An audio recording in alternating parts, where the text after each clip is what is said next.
La prophétie révélée, un pape américain au Vatican, parmi les nombreuses prophéties accomplies de William Branham, celle-ci était l'une des plus attendues dans le monde. Ce prophète de Dieu, dont l'impact sur son époque fut indéniable, prédit avec une conviction saisissante qu'un jour, un pape américain régnerait sur le Vatican. Ce que vous allez suivre dans un instant. Il y a plus de 70 ans, William Branham, prophète et prédicateur influent du XXe siècle, lança une prophétie qui semblait improbable à l'époque. Un jour, un pape américain régnerait sur le Vatican. Cette annonce, perçue comme audacieuse, voire irréaliste, traversa les décennies et fut scrutée par ses disciples avec une attente mêlée de fascination et d'interrogation. Les années passèrent et l'histoire suivit son cours, sans que cette prophétie ne trouve d'accomplissement. Mais voilà qu'en mai 2025, le monde assiste à un événement historique. Robert Francis Prevost est élu pape Léon XIV, devenant ainsi le premier Américain à diriger l'Église catholique romaine. Un frisson parcourt ceux qui connaissent les paroles de Branham. La prophétie s'est-elle enfin réalisée? D'après les enseignements du prédicateur, cet événement ne serait pas anodin.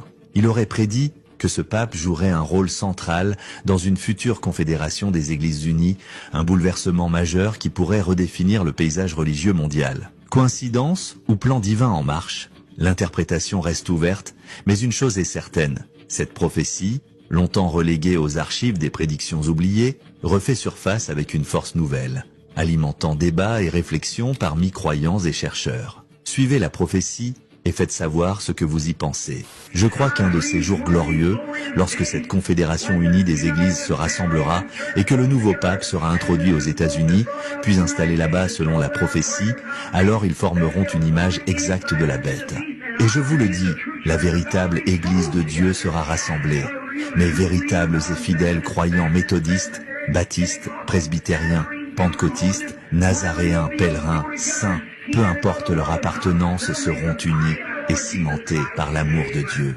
Mes vrais croyants, qu'ils soient méthodistes, baptistes, presbytériens, pentecôtistes, nazaréens, pèlerins ou saints, peu importe leur origine, seront unis, liés par l'amour de Dieu. Ensemble, ils formeront le corps du Seigneur Jésus-Christ. Amen. Tous les croyants, ainsi que les agnostiques et les esprits superficiels, seront rejetés sur le côté. Ils entreront directement dans la confédération des églises. Je préférerais voir les assemblées de Dieu intégrer cette confédération. Mais pour cela, ils devront renier leur doctrine évangélique. J'ai essayé de suivre tous leurs principes pentecôtistes de signes et de miracles, mais ils devront aussi les nier pour appartenir à cette confédération religieuse. Oh mon frère, à moitié pratiquant frère, comme je l'ai souvent dit, je préférerais m'allonger sur mon ventre, boire de l'eau française et manger des biscuits salés pour être en communion avec Dieu plutôt que de devenir son serviteur en reniant ma foi. J'ai les meilleurs amis du monde, mais si je devais compromettre ma foi en Jésus-Christ et en sa Bible, alors non, jamais. Je crois que cette Bible est de la parole infaillible de Dieu et que chaque mot y est juste.